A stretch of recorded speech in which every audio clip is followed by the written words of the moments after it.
Bonjour, je m'appelle Daniel Bachet, je suis professeur émérite à l'université d'Evry Paris-Saclay et j'ai signé l'appel pour un référendum de clarification sur l'appartenance de la France au système de l'Union européenne.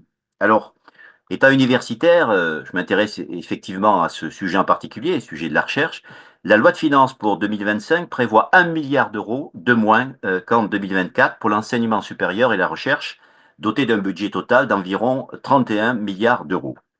Alors que 60 universités sur 75 ont voté un budget en déficit, ce sont plus de 30 000 places de licence et de master qui ont été supprimées pour la rentrée 2025 avec des bibliothèques universitaires, mais aussi des sites entiers qui risquent de fermer. Dans certaines universités, on prévoit de passer en force des coupes budgétaires de l'ordre environ de 20%.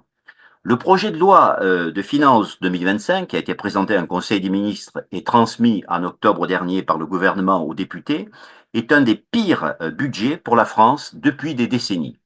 Il est annonciateur d'une récession due aux choix austéritaires associée à une diminution drastique des dépenses de l'État d'environ 40 milliards d'euros.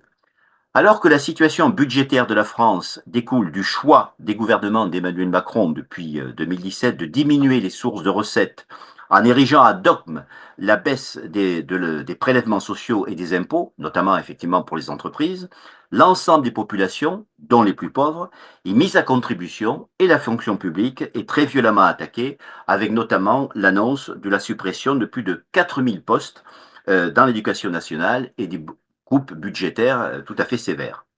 Alors, il y a un lien, bien entendu, direct entre ces mesures et les traités européens.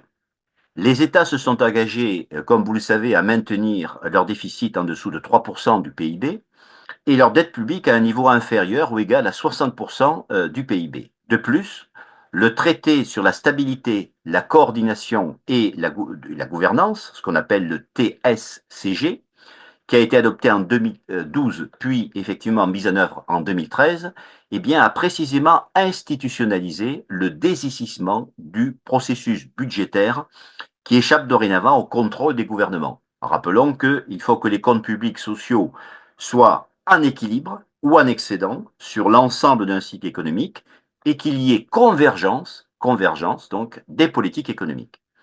Pour l'enseignement supérieur et la recherche, le budget de la mission interministérielle Recherche et enseignement supérieur, ce qu'on appelle la MIRES, devait être amputé de plus de 550 millions d'euros par rapport à la loi de finances 2024. C'est le budget qui consacrerait la plus faible part du budget de l'État à l'enseignement supérieur et la recherche depuis plus de 20 ans. Cette baisse est principalement le fait d'une baisse des budgets de la recherche, que ce soit dans le domaine de l'énergie ou dans celui de l'industrie, et dans une moindre mesure des programmes de l'enseignement supérieur et de la recherche agricole. Alors, pour toi, bien sûr, d'autres choix sont tout à fait possibles, comme la réaffectation de tout ou partie du crédit impôt recherche, qui est une véritable niche fiscale, qui coûte en 2024 plus de 7 milliards d'euros à l'État, sans même qu'il soit contrôlé correctement, ni conditionné à une véritable stratégie ou à une activité des entreprises en faveur de la recherche. En comparaison, l'effort de recherche consenti par l'État à l'ensemble de ses opérateurs nationaux s'élève à environ 7,8 milliards pour l'année d'euros pour l'année 2025. De plus, tout le monde le sait, le gouvernement sait trouver l'argent magique pour la défense et la guerre, puisque 400 milliards, c'est 400 milliards d'euros en 5 ans. Mais pas pour l'éducation, bien sûr, la santé ou les universités.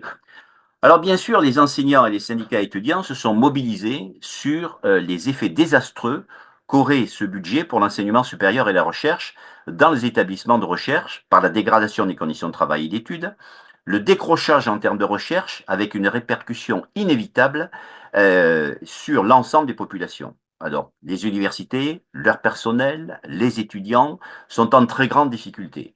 Si le gouvernement voulait achever de détruire le service public d'enseignement supérieur et de recherche, eh bien, il ne s'y prendrait pas autrement. C'est pourquoi il est urgent et vital de se mobiliser pour gagner des arbitrages favorables à l'enseignement supérieur et la recherche et repousser les attaques dont les fonctionnaires et leurs missions font l'objet. Le financement de l'enseignement supérieur et la recherche n'est pas simplement une dépense, mais un investissement pour l'avenir, ce qui suppose de remettre en cause, bien sûr, en question, la manière de voir et de compter qui est celle de la pensée néolibérale. Alors, historiquement, on peut rappeler que le baccalauréat a été considéré comme la voie d'entrée à l'université. L'étudiant pouvait choisir sa filière, hein. Aujourd'hui, faute d'investissement suffisant pour accueillir les étudiants, l'algorithme a désormais une fonction de filtrage. Cette logique est renforcée par une autre logique d'adéquation qui veut que les orientations se fassent aussi en fonction des besoins d'un marché du travail supposé. À l'opposé, les missions plus académiques comme l'émancipation citoyenne ne font pas l'objet d'indicateurs très précis. Et donc l'université est désormais dans la tourmente, elle est sous-équipée, pourvoyeuse de précarité et elle se voit concurrencée par une offre privée et affaiblie par des réformes de nature largement néolibérale, comme par exemple la loi sur l'autonomie des universités qui avait été votée à l'époque de Nicolas Sarkozy. Alors, cette université peine à accomplir ses missions et elle a largement dévié, je dirais, de ses missions originales. Ces évolutions, pourtant positives au départ, à savoir l'ouverture au plus grand nombre de ses portes, eh bien, se sont heurtées à la faiblesse des investissements et aux effets du néolibéralisme ambiant. Le délabrement qui affecte l'université est probablement l'expression la plus aboutie de la crise de l'avenir qui touche nos sociétés. Par conséquent, en fonction de tout ça, pour ce qui me concerne, j'appelle tous les citoyens à signer l'appel pour un référendum de clarification sur l'appartenance de la France au système de l'Union européenne, en particulier le monde universitaire, bien sûr les enseignants et les étudiants. Pourquoi? Parce qu'il en va de la qualité de la recherche publique et de l'université, dont les moyens doivent rester à la hauteur des missions qui ont été confiées à ces institutions. Je vous remercie.